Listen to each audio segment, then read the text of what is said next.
Oi gente, tudo bem com vocês?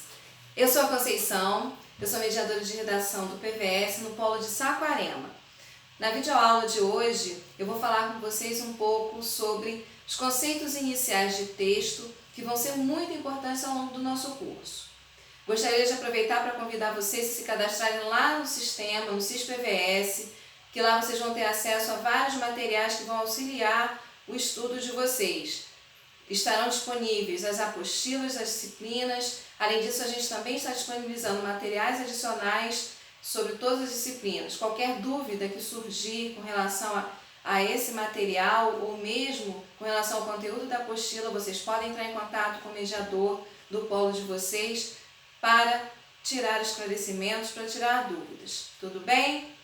Bom, na aula de hoje a gente vai responder a 3 perguntas importantes sobre esses conceitos iniciais de texto. O que é texto? Como usar a linguagem adequadamente para produzir os nossos textos? E como ampliar o conhecimento de mundo que nos ajuda a produzir textos? Essas 3 perguntas precisam ser respondidas para que nós consigamos repensar nossa maneira de escrever e de produzir os nossos textos. Por exemplo, esse texto que está lá na página 9 da nossa apostila, no capítulo 1, por que ele não pode ser considerado um texto se ele é formado por palavras, por frases e aparentemente ele forma um parágrafo?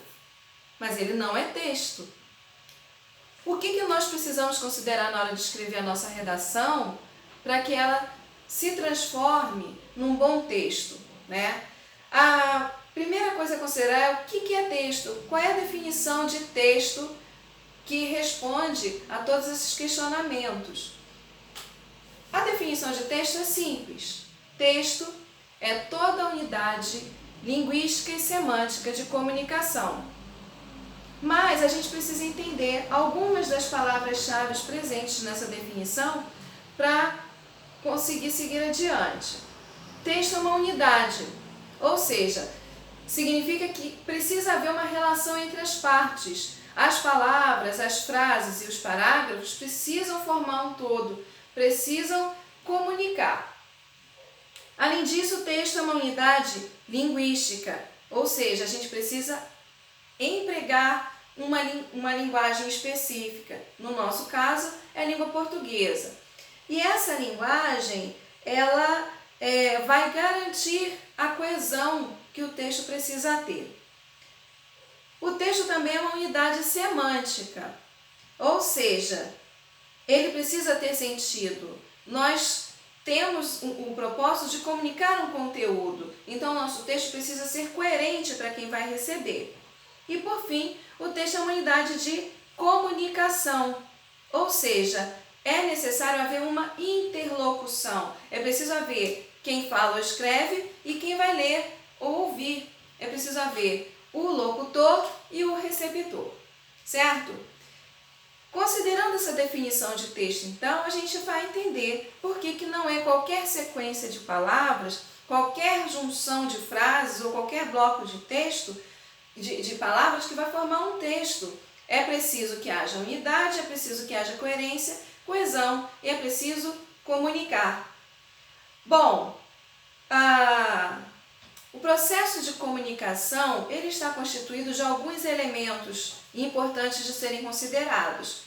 Deem uma olhada na página 9 da apostila de vocês, que vocês vão encontrar essa figura que representa o processo comunicativo. A gente vê nessa figura o emissor, que é quem fala ou quem escreve, o receptor, que é quem vai ler ou ouvir a mensagem. Essa comunicação precisa da mensagem, precisa do código, o canal, que é o meio de transmissão, pode ser a televisão, o telefone ou a folha de papel, no caso da redação do vestibular, e o referente, que é o assunto ou o tema sobre o qual a gente vai falar. Muito bem, isso aqui mostra pra gente que todos esses elementos precisam fazer parte da comunicação. E a mensagem ela só vai ser concretizada por meio de um código, ou seja, por meio de uma linguagem. No nosso caso, a língua portuguesa. Se a linguagem é tão importante nesse processo processo de comunicação, a gente precisa conhecer bem a linguagem e aplicar bem a linguagem. Bem, a gente tem aqui algumas das características principais da linguagem que devem ser consideradas na hora de escrever. A linguagem ela pode ser verbal ou não verbal. Linguagem verbal é quando a gente se comunica por meio de palavras. Linguagem não verbal são outras formas de comunicação, como por exemplo as imagens. A linguagem escrita e a oral diz respeito à forma de fixar a linguagem. Eu posso colocar a linguagem em algum papel, por exemplo, eu posso imprimir, né? Então eu tenho a linguagem escrita, ou eu posso falar, e aí eu tenho a linguagem oral. Existem diferenças consideráveis entre a linguagem escrita e a linguagem oral. A gente, por exemplo, usa a língua portuguesa tanto para escrever quanto para falar. Mas a fala, ela tem regras que são diferentes da escrita. Na fala, por exemplo, eu uso gestos, os tons de voz, eu posso usar expressões faciais, as pausas, tudo isso ajuda a minha comunicação oral. Na escrita eu não posso empregar esses recursos. Na escrita eu tenho que usar as palavras, os sinais gráficos, tenho que usar os sinais de pontuação, tenho que respeitar as regras de escrita, de formação de texto, para que o meu texto fique bem escrito. Além disso, a linguagem do texto, ela pode ser uma linguagem mais técnica ou uma linguagem mais artística. A linguagem mais técnica é aquela focada numa função referencial, ou seja, está focada no conteúdo a ser transmitido. A linguagem artística, ela tem uma função mais poética, ou seja, há uma preocupação com a forma da linguagem, há uma preocupação com o ritmo, com a formação de versos e estrofes. No caso da publicidade, por exemplo, vai haver preocupação com o tamanho das letras, com as cores, com a organização das palavras numa página. Tudo isso tem a ver com a linguagem artística. A linguagem técnica não se preocupa tanto com essa forma. Ela se preocupa mais com o conteúdo. Ela tem que dizer o que ela precisa dizer. Além disso, a gente pode empregar uma linguagem mais impessoal ou uma linguagem mais pessoal. A linguagem pessoal é aquela linguagem que a gente usa recursos linguísticos para mostrar no nosso texto quem é que está falando. Eu, por exemplo, o tempo todo estou usando uma linguagem pessoal para me comunicar com vocês. Por quê? O tempo todo eu digo eu uso palavras que combinam com esse eu, verbos, pronomes e etc. E eu construo a minha mensagem por meio de uma linguagem pessoal. A linguagem impessoal é aquela em que eu não digo eu, não uso nenhuma palavra que combina com esse eu. Né? Por exemplo, eu não digo eu acho, eu penso, esta é a minha opinião. Isso não pode aparecer numa linguagem impessoal. Dessas características apresentadas aqui, a que deve aparecer, que deve ser contemplada no texto dissertativo argumentativo cobrado no vestibular, são essas. Nossa redação precisa ser escrita numa linguagem verbal, escrita, técnica e impessoal. É isso que vai garantir uma boa produção de texto. Mas tem mais uma coisinha importante de considerar aqui, que é a questão do registro.